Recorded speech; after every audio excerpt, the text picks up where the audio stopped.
Welcome to the channel and this short video on the patch notes for the Desert Kingdoms culture pack for Rome 2. Now, I don't normally cover patch notes because normally with a CA release there's such a lot of hype. There's a lot of the big channels get early access, and by the time I get access, because I mean I buy the game the same as the vast majority of players, I have to wait for it to be released. I don't get press copies or anything like that. This has all been done to death by the larger channels, so I don't normally do these types of videos, so this is probably a first for me. And the reason I'm doing it is that compared to other releases, this culture pack seems to have died a death. There seems to be very little interest even from CA. It's almost like they've decided to release it and then they lost interest to it because they're thinking more about Thrones of Britannia and of course the upcoming historical title that's coming out in the autumn, and they're kind of sliding this out on the low key as almost as an afterthought. And well, maybe that's the way they want to do it, but of course I've been tracking this update simply because if you follow my channel, you'll be aware that I do a lot of Divide et Impera, and when they announced this culture pack, my immediate reaction was, oh, here we go again, because when they released the Divided Empire DLC back in November 2017, it really damaged my Let's Plays. In fact, I had to abandon both of them and start new ones. So I've been keeping an eye on this just to see what is going to have an effect, and I'm still a little bit worried because at the moment I haven't actually got access to the release because I'm recording this late on the 7th of March 2018. So I'm still a bit worried about what impact it will have on my campaigns. Anyway guys, that's enough of that. Let's get down to the new features. It says female leaders. Following in Zenobia's footsteps, Zenobia was introduced as part of the Divided Empire DLC. Cleopatra and Tetra are now fully playable as faction leaders and generals, along with custom visuals and voiceovers.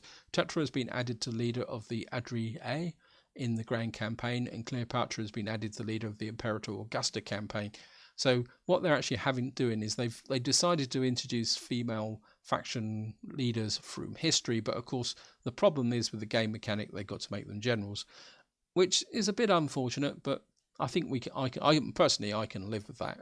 I've seen there's been a lot of discussion on some of the forums about people saying, oh, it's not historically accurate, but I think one thing we do need to recognise, and I think this comes up in the next part. It says major female characters have been added to all campaigns and all factions. In such cultures such as the Roman and Greek, women occupy social political roles, while in other, women may be generals and lead armies. It says for cultures where women do not hold a public office, there is a special cursus honorum path which follows the increase in the influence of women in politics.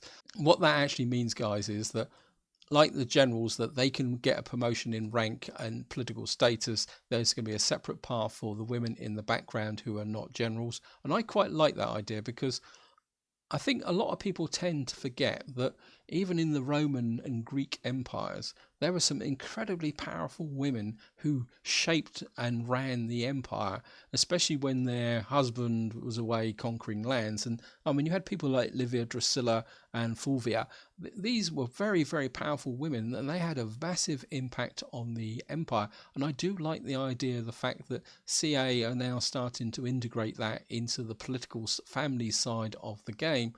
And it says here, important historical characters will spawn via special instance in various times throughout the Roman campaign. So this is kind of picking up on the theme of, well, in a Divide et Impera terms, historical characters. And I'm not going to list through them all, guys, but you can see here that there are these characters who come through, and it'll be interesting to see how they affect, especially as the fact they are going to be spawned by special events. Down at the bottom here is something that I am very, very interested in. It says faction leaders of opposite gender can now marry as a diplomatic action, significantly strengthening relations between two factions. And again, I think this is CA moving slightly in the direction of developing the political elements, because dynastic marriages were a very great way in the ancient past, even right, especially up into the medieval period, of gaining and forming alliances. I mean, it was a very, very common way of doing it, and that is an element that's been missing from the game. And the other one I'm also interested in very much also is that basic marriage action has political implications. Again, I'm going to be quite interested to see how this new women added to the campaign is going to affect loyalty. So it's kind of move back to here, guys. I mean, if you've got these women acting in the background, I can see them being used to improve loyalty with the other parties. And then, of course, what you've also got down here is you've got hints here of the fact if you have a female faction leader, will that decrease loyalty amongst your other parties, or will there be frictions? I mean, that is going to be a very interesting dynamic to explore. And well, we're just going to see it goes. And I do like this idea about the marriage actions now has political implications. I mean, one implication that springs to mind, and I'm going to be very eager to test, is that say the faction leader marries one of the parties. Now that party will really be more loyal, but it could also mean that the other parties have become more disloyal. So there could be an interaction there, guys, which could be very, very interesting to explore. Anyway, I don't want to labour that too much. We're going to move on now. It says new resource spices. The spices resource has been added to the Ademan and Carthamovus regions in the Arabian Peninsula. Spices give a large bonus to tariff income. So that's just an adjustment to the map. And now this one here says merge units button. A new button allowing players to merge two selected units of the same type into one has been added to the game. And I was quite amused to see on a forum that somebody assumed that they'd actually introduced a merged unit option into the game and they weren't aware of Control M. So I'm going to be very interested to see where that actual merge unit button is going to be on the interface. Now, the next one I have very, very mixed feelings about, guys, and it says that the guard mode stance has been reintroduced into battles and players can now again put units into guard mode, keeping them in position and preventing them from chasing enemies. Guard mode is disabled when units are on walls. Now, the reason I've got mixed feelings of this, guys, is I do like guard mode because one of the things that annoys me is when you set up a missile unit to attack an enemy unit and then the enemy unit breaks and they run away and then the missile unit chases them, normally straight into an infantry unit that's coming in and they get slaughtered. But at the same time, I have great reservations, and I have seen this actually on the Total War forums for Divide et Impera, of how this is going to affect the game balance in Divide et Impera, because the mod team have done a lot of work on balancing the games, the animations, and getting the battles to a point where they're very realistic. And I do share their concern that guard mode could mess that whole lot up and could even result in the game crashing.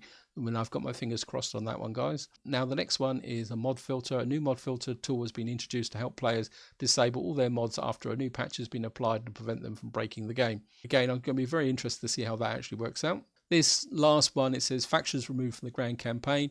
The following factions have been removed from the Grand Campaign due to the addition of the Sabaean Kingdom and the Kingdom of Kush. So we've lost Marol, Blethmis, and Himyars. Those factions can still spawn in the game if the player liberates the original regions.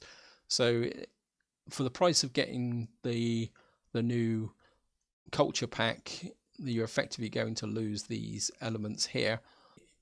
So again, guys, that's going to be something that's going to be interesting. I mean, it won't affect Divide et Impera because Divide et Impera actually plays on a modified Imperial Augustus map. So this will relate primarily to the vanilla game. And we got bug fixes. I'm kind of skate through these very, very quickly. It says remove Control F1 as a shortcut to take a screenshot. This was undocumented and caused the game to freeze a second, which makes it look like an issue. So it's almost like they've taken away the ability to take a screenshot. Optimize the rendering of waypoints in battle. Fix the issue causing pathfinding spikes when selected player units are on wars during sieges. Fix the issue causing pathfinding spikes when units are close to wars on sieges. So I mean, that's something that could be worth looking at. Fix the issue when selecting a character on the campaign map and then using the mouse scroll. Yeah, I've encountered that, so I'm glad that they fixed that. Unit animation fixes. I'm not going to list these guys. And again, of course, if you're on Divide et Impera, this is not applicable. This is only relates to the vanilla game. And the next one, government types in Wrath of Sparta. Change the government types in Athens and Corinthus in the Wrath of Sparta DLC from Kingdom to Politia, and the government in type in the Politian League from Kingdom to League. So obviously this is an adjustment from the Divided Empire DLC. Starting political party types. Most rival political parties will now always start with a certain set of traits that better represent the current political situation and prevent strange cases like the rival party of the Iceni hating Easterners, even though so what they've actually doing is balancing the starting traits of the parties so that they relate more to the starting position on the map. That could be quite interesting to see, because I have noticed that anomaly that you do get this. I mean, I've seen it with the Desert Kingdoms, who are tucked right away down on, I think it was Moreau, and they actually hated barbarians, where the barbarians are right on the other side of the map. And so we got send diplomatic fixes. Fix an issue causing the send diplomatic feature to cause incorrect outcomes that could never result in critical success. Now with a critical success, the player will get a whole region from the target faction. Oh, that's going to be interesting, guys.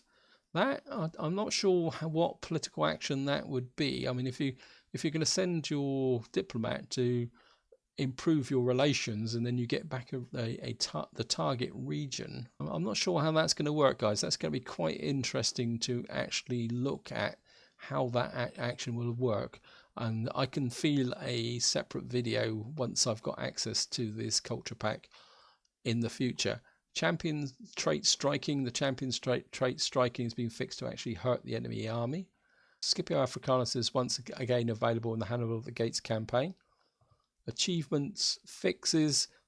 The seize the initiative achievement will now unlock if the player manages to attack the enemy in an encamped state with the battle with less than 15% casualties. The Pontifex maximum achievement will now currently unlock when a player constructs a level 5 cultural building as Rome. Shield decal fixes. Fix some units missing shield decals, mainly in the Addressian Kingdom spears. Again, that doesn't really relate to Divide et Impera. And of course, we've now got a whole list of changes related to Empire Divided. I'm just going to go through these very quickly. New additions. Move capital dilemma. A new dilemma has been added to all Roman factions upon capturing Rome, asking if they want to move their faction capital to Rome. That could be interesting. I mean, I would love to move my capital from time to time, especially, I mean, I had it in my Bosphorus Kingdom campaign when my capital was still on the edge of my empire and I was having to consciously defend it. So the idea of moving my capital to Rome, an interesting mechanic, and it'd be interesting to see whether that's actually absorbed into Divide et Impera.